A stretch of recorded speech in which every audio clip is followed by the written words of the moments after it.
Господин заменик министер, чудно, ама вистините кои сте управо гледам чутите. Што е работава, не знам. Едноставно, едно прашање. Дали знаете дека веќе овој закон ви е применлив и во праксата го спроведувате?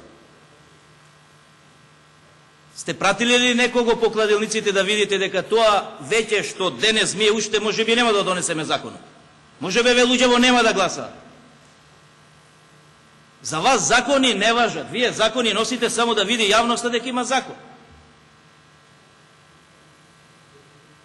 Точно ли е дека договорот кој што сте го направиле со кладилниците веднаш е применлив, а накнадно ќе носиме закон, бидејќи знаете, пред непол месец донесовме овде закон со кој што донесовте една ујдурма буквално во кладилниците.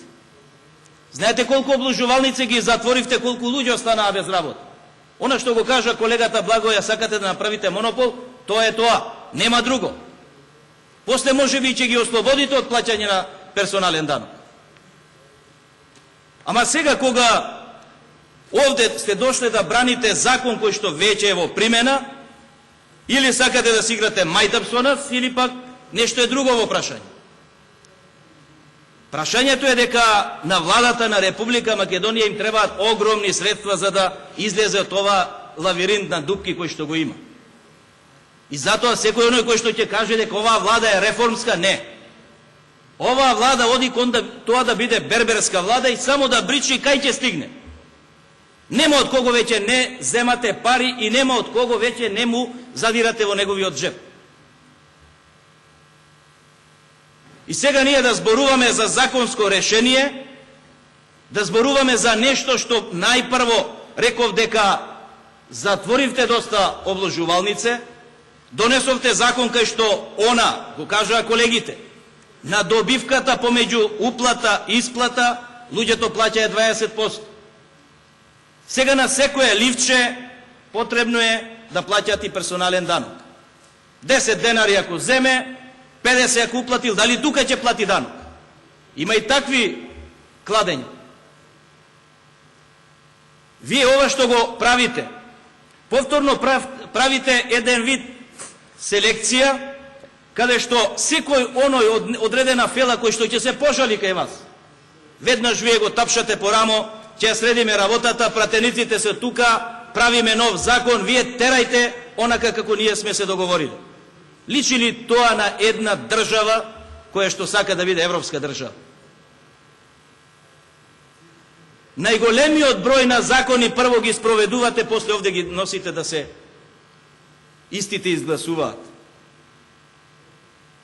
И сега сте донеле тоа дека ги ослободуваат и да поднесуваат и даночни пријави. Уште даночни пријави да поднесуваат. Па има луѓе таму кои што цело време еднаш во годината ќе добие и ќе му допрат персонален данок, цела година можеби се ќе изгуби во кладилницата и вие сакавте со претходниот закон да ви носи и даночна пријава.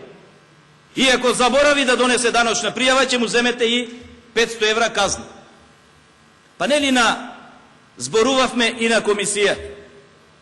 Ако веќе излегувате со одреден број на категории каде што повеќекратно помали износи ги добиваат, ви поднеле барање до Министерството за финансии. Сезонски работници во Република Македонија има огромен број. И тие бараа од вас да бидат ослободени од поднесување на годишна даночна пријава.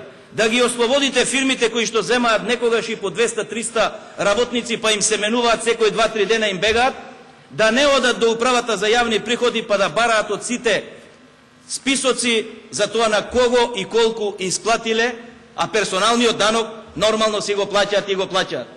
И нив им давате дополнителна обврска за да доставуваат до 15 јануари извештаи и на сите оние лица кои што доставиле извештаи тамо, должни се тие сезонски работници кои што знаеме кои се сезонските работници да доставуваат и даночна пријава. Знаете ли колку во 2013 немаа доставено даночна пријава од тие сезонски работници, на кои што вкупните примања им беа 27.000 денари, а вие ги казнувавте со 30.000 денари глоба заради тоа што не поднел даночна пријава? И верувавте ли дека некој од овие што одат по кладилниците, што ќе добие 10.000, 20 и 50.000 еве нека добие, и ќе дојде ќе памти дека до рокот треба да достави даночна пријава. И тоа овде треба да одговорите и пред македонската јавност, и пред пратениците, пред да го гласаме законов, дали ви е во примена законов, бидејќи е. Вие, од ова што го правите, и од она што знам дека за тој персонален данок ви има доставено луѓе, едно 7 жалби има доставено што јас ги знам, каде што ваши инспектори одат и тие 70% што им ги земаат персонален данок на непријавени приходи, замислете позајмици кога ставаат физички лица. Тие физички лица кога ќе стават позајмици, им требаат за да платат одредени давачки кон државата. Кога ќе добијат, буквално ќе ви кажам за здравствена организација на која што одите и им земате 70% персонален данок, која што секогаш, бидејќи фондот касни по 2-3 месеца, не им дава пари. За да ги исплати 5-6 работници става позајмици. И тие позајмици кога ќе добијат од фондот ги враќаат парите, вие во вашите записници им ги собирате цела година колку ставил позајмици, а не и оние што се вратени на крајот. Колеги, салдото е 0, а тие на 2 милиона дадени позајмици му земаат 70%. Тој закон за непријавени добивки, за непријавен имот, за нелегално стекнат имот, не е за оние обични луѓе кои што работат. Тој закон е за оние кои што од власта успеваат да приграбат и да направат имот кој што некој не може да го направи за 30 и 40 години. На таквите луѓе треба да им отворите постапка за проверка на нивниот имот. Па имате и овде и од пратениците такви, треба да им проверите. Како тоа за 4-5 години стануваат богаташи? Ама вие секогаш удирате како и со овој закон за игриве на среќа, каде што повторно оданочувате од она што е глобална маса, каде што сите буквално сакате да ги оданочите. И затоа не случајно не треба воопшто да се фалите дека сите закони што ги правите, ги носите во интерес на граѓаните. Овие закони кои што ги носите воопшто не се во интерес на оние за кои ги носите.